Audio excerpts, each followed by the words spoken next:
In this lesson, 4.2.325 on cellular respiration, we'll take a closer look at the final or third stage of cellular respiration. By the end of this lesson, you'll be able to explain how electron transport results in many molecules of ATP, and you'll be able to state the possible number of ATP molecules that can result from aerobic respiration.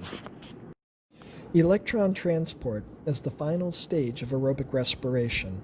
In this stage, energy from NADH and FADH2, which result from the Krebs cycle, that energy from these molecules is transferred to ATP. Can you predict how this happens? Well, think back to photosynthesis. This isn't the first time that we've seen an electron transport chain, and in fact, they both work the same way. High energy electrons that were brought to the inner membrane by NADH and FADH2, these high energy electrons are passed down the electron transport chain, and just like they were in photosynthesis. High energy electrons are released from NADH and FADH2, and they move along the electron transport chains, like those used in photosynthesis. The electron transport chains are on the inner membrane of the mitochondria. As the high energy electrons are transported along the chains, some of their energy is captured. This energy is used to pump or pull hydrogen ions from NADH and FADH2 to pull those hydrogen ions across the inner membrane from the matrix into the intermembrane space. Electron transport in a mitochondria is shown here in this diagram. Now, they're pulling these hydrogen ions into a place where there's already a high concentration of hydrogen ions. So they're moving them against their concentration gradient, which is building up potential energy. Now, electron transport chains on the inner membrane of the mitochondria carry out the last stage of cellular respiration. So there were three stages: glycolysis, Krebs, and electron transport. And now this is the third stage. The pumping of hydrogen ions across the inner membrane creates a greater concentration of the ions in the intermembrane space than in the matrix. This chemoosmotic gradient, so it's a chemical gradient, and remember, gradient just means difference in concentration. So the difference in concentration of these hydrogen ions from in the intermembrane space versus the matrix creates a chemical gradient. So this chemoosmotic gradient causes the ions to flow back across the membrane, back into the matrix, where their concentration is much lower.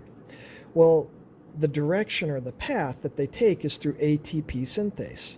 So ATP synthase acts as a channel protein, helping these hydrogen ions to move across the membrane.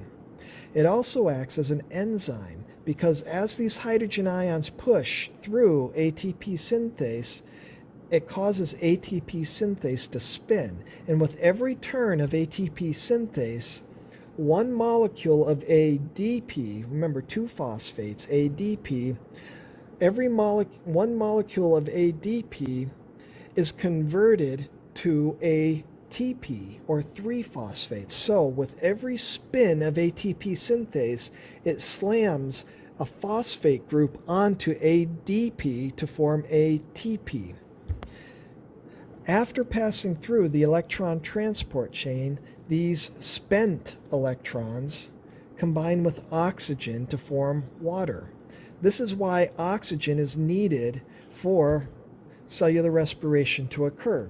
In the absence of oxygen, this whole process shuts down and stops. So oxygen is the final electron acceptor. Oxygen has to be there to pick up these spent electrons, or the whole system backs up and shuts off. Oxygen is the final electron acceptor. You have seen how these 3 stages of aerobic respiration use the energy in glucose, or more specifically, the high energy electrons stored in the carbon-carbon bonds of glucose to make ATP. How much ATP is produced in all 3 stages? Well, glycolysis produces 2 ATP molecules. Remember, it used 2 but produced 4, so the net gain was 2.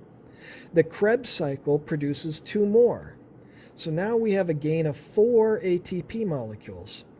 The electron transport chain begins with several molecules of NADH and FADH2 from the Krebs cycle and transfers their energy into as many as 34 ATP molecules. All told, then, they add up to 38 molecules of ATP can be produced from just 1 molecule of glucose in the process of aerobic respiration. In summary, during electron transport, energy from NADH and FADH2 is used to make many more molecules of ATP. And in all 3 stages of aerobic respiration, up to 38 molecules of ATP may be produced from a single molecule of glucose.